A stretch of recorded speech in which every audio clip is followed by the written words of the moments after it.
Hello, Leela and Arjuna. Today I'm going to read Franklin's New Friend. I've actually already read this to Leela, so I figured I would do a recording since Arjuna didn't get to hear it. Plus, I really love the pictures on this book. It's beautiful. Franklin had always lived in the same house in the same town. He had grown up with his friends, and each one had a special place in Franklin's life. When Franklin wanted to play hide and seek, he called Fox. If Franklin needed a best friend, he called Bear. Franklin never thought about making friends until a new family moved in down the lane. Franklin was curious about the newcomers. He rubbed his eyes as the movers unloaded the furniture. The beds were made for giants. When Franklin finally saw the family, he was speechless. You know what it means if you're speechless? Means you can't say anything. You have nothing to say. No speeches to be made. Because you're in shock.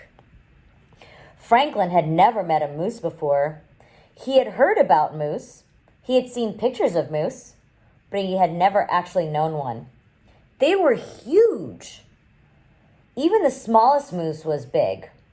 Franklin was so scared that he raced home. A moose family moved in. That's nice, said Franklin's mother. Maybe you'll make a new friend. Franklin shook his head. I don't think so.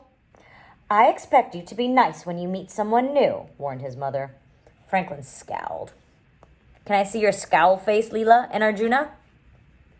Yeah, that's a scowl. The next morning, there was a moose in Franklin's classroom. Please give a warm welcome to your new classmate, said Mr. Owl. Hello, Moose, said the class in unison. Moose mumbled hello and looked at his feet. He doesn't look very friendly, said Beaver.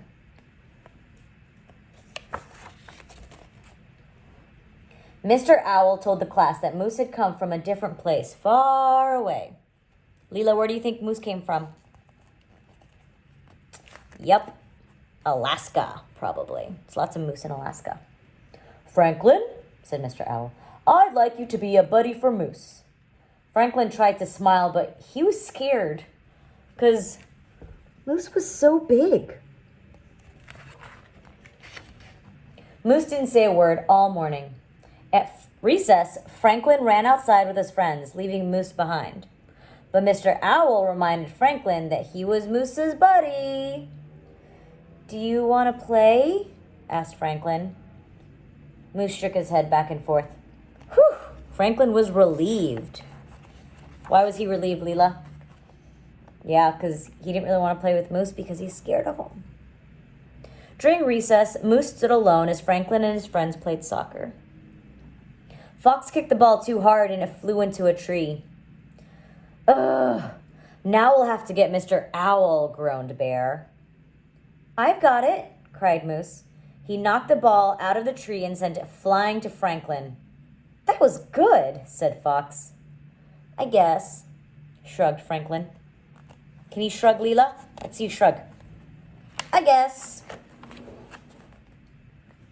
Back in the classroom, Mr. Owl asked Franklin and Moose to make a poster for the bake sale. I don't need any help, said Franklin. Mr. Owl pulled Franklin aside and talked to Franklin alone. Try to imagine how Moose feels. He's new, and he has no friends here. He's probably scared. Moose can't be scared, said Franklin. He's so big. Mr. Owl looked at Franklin. Big or little, we all get scared. Franklin thought about that. He's kind of surprised that someone so big could be scared. Franklin got the paints and the paper. Do you want to help me, Moose? Oh, yes, said Moose. I love to draw. They sat side by side and planned the poster together. Franklin realized that Moose didn't seem so big when he was sitting. After much work, the poster was perfect. They both thought so. At library time, Franklin taught Moose how to borrow books. Moose showed Franklin how to cut a perfect circle. They both liked to build structures, and Franklin and Moose had a lot in common. See, that's why you should always try to make new friends. You never know. They could be amazing. You wouldn't know if you don't give them a chance, you wouldn't know. At lunch, Franklin made sure that Bear and his other friends got to know his new buddy. They liked Moose. Besides, he was a very good soccer player. When Franklin got home from school, he was happy. Guess what? He told his mother. I have a new friend. So you met Moose? Asked his mother. What's he like? Moose is big, said Franklin, but he's not mean or scary. Good, said his mother. Would you like to take some of these cookies to him? Cookies. Franklin went to Moose's house. They ate all the cookies together. I'm glad you're my buddy, said Moose. I was worried that nobody would play with me. Really? Said Franklin. He could barely remember being afraid of Moose. From then on, Franklin and Moose played together all the time. Now, Franklin's new friend was a special friend. What a great book. I love it. Bye, guys. Love you.